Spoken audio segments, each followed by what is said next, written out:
এই সরকারের ভিত্তিটা হচ্ছে যারা শহীদ হয়েছেন এবং যারা এখানে এরকম বিভিন্ন হাসপাতালে চিকিৎসাধীন আছে। তো এটা এটা কোনো যে কীটা যেটা বলি যে সেটা হচ্ছে এটা কোনো আমরা কোনো একটা করতেছি না, এটাই আমাদের কাজ। এনাদেরকে দেখভাল করা, শহীদ পরিবারদেরকে দেখভাল করা, এটাই হচ্ছে বর্তমান সরকারের সবচেয়ে বড় অগ্রাধিকার। একদম 1 নম্বর কাজটাই হচ্ছে এটা। তো এখন এখানে দেখলাম যে সব শ্রেণী পেশার মানুষ আছে, ছাত্র আছে, কলেজের ছাত্র, একটা স্কুলের ছাত্র দেখলাম, 6 বছর বয়সের ছাত্র। জিজ্ঞেস করলাম যে তুমি কেন গেছো? বলে দেশ করার জন্য, স্বাধীন করার জন্য গেছি। তো এখানে বিশ্ববিদ্যালয়ের ছাত্র আছে, কলেজের ছাত্র আছে, মাদ্রাসার ছাত্র আছে, শ্রমিক আছে, তারপরে পানি সরবরাহ করার লোক আছে, নানান ধরনের মানে শ্রেণী পেশার মানুষ আছে।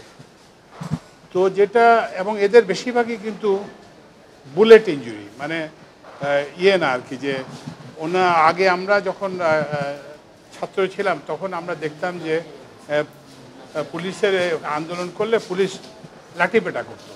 এখন আর লাঠিপেটা করে না, এখন গুলি করে যাতে মারা যায় অথবা যাতে কি বলে পঙ্গু হয়ে যায় কিংবা এরকম কিছু হয় আর কি। তো এইটা একটা স্বাধীন দেশে এটা আশা করা যায় না। যুদ্ধ আমরা এই হাসপাতালে আমি যুদ্ধের পরে একবার এসেছিলাম, তখন এই অবস্থাটা দেখছি।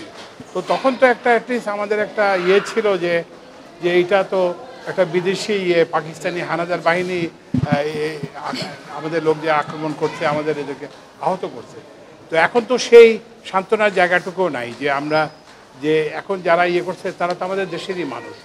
তারপরে শুধু যে এই যে পুলিশ কিংবা বিভিন্ন বাহিনী যে করছে তা না, এখানে দেখলাম যে একটা ছাত্রকে দেখলাম কোপ দিছে, এইটা ওই যে মানে ওই ছাত্র সংগঠনের যারা আর কি। তো এই হানাহানি তো বন্ধ হতে হবে, এটা তো চলতে দেওয়া যায় না আর কি। তো একটা মানে আপনি ফটিকছড়ির একটা ছাত্রের সঙ্গে দেখা হলো, তো তাকে যেহেতু আন্দোলনে যোগ দিয়েছে তাকে কোপ দিয়েছে, তাকে গুলি লাগে নাই। তো এগুলো বন্ধ হতে হবে। আর আমরা স্বাধীন দেশে আমরা এই ধরনের কি বলে মারণাস্ত্র, নাগরিকদের উপরে এই মারণাস্ত্রের ব্যবহার আমরা বন্ধ করতে চাই। এটা যাতে আর পুনরাবৃত্তি না ঘটে। এবং আপনারা সবাই দেশবাসী, আমিও দোয়া করি, দেশবাসী সবাই দোয়া করবো। আমরা হাসপাতালের সবাই কিন্তু প্রত্যেককে আমি জনে জিজ্ঞেস করেছি, যাদের সঙ্গে দেখা করেছি, যে চিকিৎসার কোনো অসুবিধা হচ্ছে কিনা। তো সবাই বলছেন যে তারা বিনামূল্যে এবং প্রকৃত সুচিকিৎসাটা তারা পাচ্ছেন। কিছু মানুষ আছে যারা দিনমজুর, তাদের আয় বন্ধ হয়ে গেছে সংসার চালানোর খরচের। আমি পরিচালক মহোদয়কে বলছি যে এরকম একটা যদি ওনারা তালিকা, যাদের এরকম অর্থ সাহায্যের দরকার, সেইটা আমরা কি বলে যে আমি হয়তো ব্যক্তিগত পর্যায়ে কাউকে অনুরোধ করে কিংবা যদি সরকারেরও আমি এই বিদেশ সম্পর্কিত আলোচনা করব আমাদের অন্যান্য উপদেষ্টাদের সঙ্গে, তখন আলোচনা করে এটা কি করা যায়।